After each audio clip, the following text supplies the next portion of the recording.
I've been very fortunate to give talks around the world, particularly this year, but I have to say this is the most emotional talk I'll give. A lot of the reason for that is because of the venue. It's a very important building to me, this. In 1985, I graduated from this university, and also in 1985, I met my now wife at this university. And so it's a very emotional place. I'm going to talk today a little bit about my experience in business, and particularly working with entrepreneurs and business people. So to start with, I'll scare you. Anyone starting a business today, the chances are that business will fail. 2/3 of all businesses that start fail to accomplish the goals that the original founder wanted them to. And for young business startups run by people in their late teens or early 20s, the failure rate's even higher. So I've spent a bit of time looking at the reasons behind that and what we can do to address those failure rates. And I'm very fortunate in the fact that I get to work with a lot of young entrepreneurs, many of whom are in this audience today. So I get the opportunity to share my experience with them about how to avoid some of the pitfalls, mainly because I've fallen in those pits myself. So what I thought I would do today in a short talk is just to give an example of one approach that we can use. The approach I've called brave, because I think we all have to be just that little bit braver in business. We just have to try that little bit harder. We've all followed the training courses and the quick fixes. You know, whether it's to visualize a solution. Visualization's good. Whether it's to study every morning and listen to tapes or listen to music that will inspire us. But I think the solutions are slightly easier. I think that we fail in business because people don't know we're there. We just don't make ourselves visible enough. We assume that everyone knows the problem that we solve, but they don't. So it's our responsibility to get out there and tell them. But that can sound challenging, sound scary. You know, go and tell people we don't know what we do. And we use techniques such as various different marketing approaches, many of these digital. But I think there's something we can do that's really simple. So we came up with this concept of brave. Not brave about the end result we're trying to achieve, but brave just to take a little step. So here's one simple approach for you, anyone involved in business. Sit down on the Sunday night and try to come up with 25 people, 25 email addresses. These may be people you know or people you would like to talk to.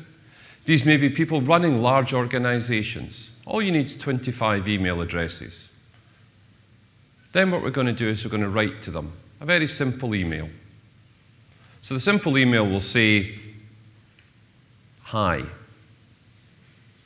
my business and my interest is in solving this type of problem."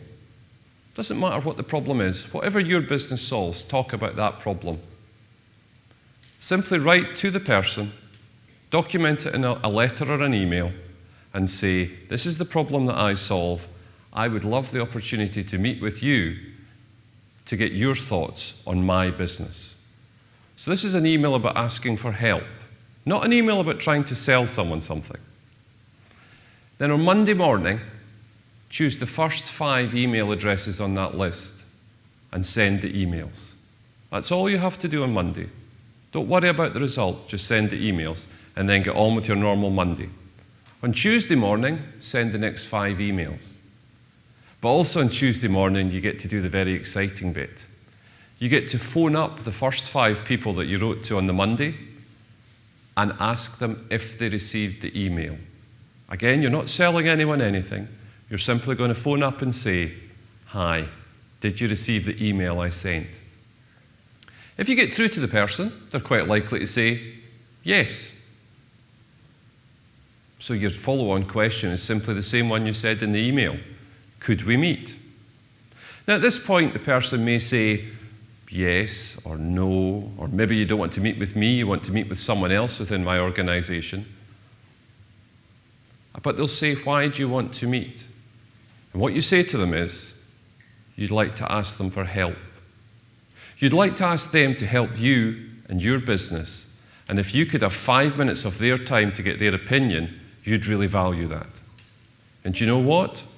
A surprisingly large number of times you'll secure that meeting. That telephone call has become almost an old-fashioned thing to do in our modern world. But it's the power of your voice on that phone call that will make your business move forward. I receive these phone calls, perhaps people looking for investment or perhaps people looking for support. And when I hear the voice, I make a decision within 3 seconds whether or not I think I want to meet that person. And what I look for in the voice is I look for something I can't define. I look for an honesty in what they're saying.